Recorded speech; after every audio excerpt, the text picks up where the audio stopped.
Un éboulement qui contraint l'organisation à rallonger l'étape de 4 km, une pluie intense qui s'abat sans discontinuer sur la route de Nice et surtout 6 difficultés à gravir dont la dernière, la côte de Peille, classée en première catégorie et située à moins de 20 km de l'arrivée. Oui, dramaturgie va rimer avec grande manœuvre dans l'arrière-pays. Frustrés ou effrayés, de nombreux sprinteurs mettent d'ailleurs le clignotant. Démarre non partant, Boigny, Coquard et Osler abandonnent rapidement. Pour d'autres, ce décorum est l'occasion de lancer une course de mouvement. L'attaquant de la semaine s'appelle Thomas de Ghent. Comme la veille, le maillot à pois veut consolider son acquis et prend les devants dès les premiers kilomètres. Il attire dans son sillage 30 autres coureurs, parmi eux figurent 7 Français. Une sélection s'opère rapidement au fil des grimpeurs, mais la présence à l'avant de Sylvain Chavanel laisse le peloton sur le qui-vive. L'écart avec le groupe maillot jaune qui n'a jamais dépassé les 3 minutes, aussi autour de 90 secondes au sommet du col Saint-Roch à 50 km du but.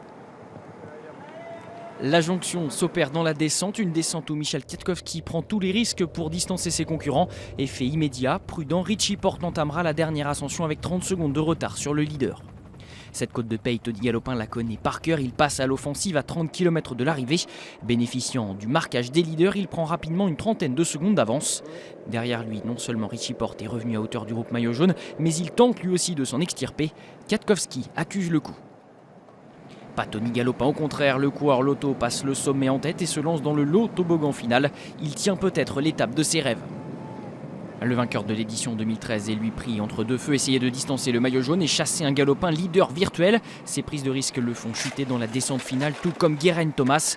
Plus de peur que de mal, mais un temps perdu qui sera difficile à reprendre aux Français, dont le numéro épatant l'amène vers un superbe doublé. Victoire d'étape et maillot jaune sur la promenade des Anglais.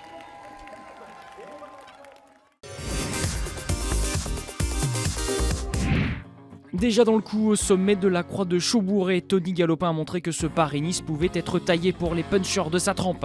Le vainqueur de la 11e étape du Tour l'an dernier a placé une attaque décisive à 30 km de l'arrivée. Dans des conditions climatiques dignes des classiques ardennaises qui lorgnent à l'avenir, le coureur Lotto a fait preuve d'un sang-froid à toute épreuve pour s'offrir une petite page d'histoire du cyclisme français. Le voilà à 24 heures de succéder à Laurent Jalabert, dernier vainqueur tricolore de l'épreuve en 1997. Avec les conditions et les difficultés, c'était vraiment difficile, mais les jambes étaient bonnes.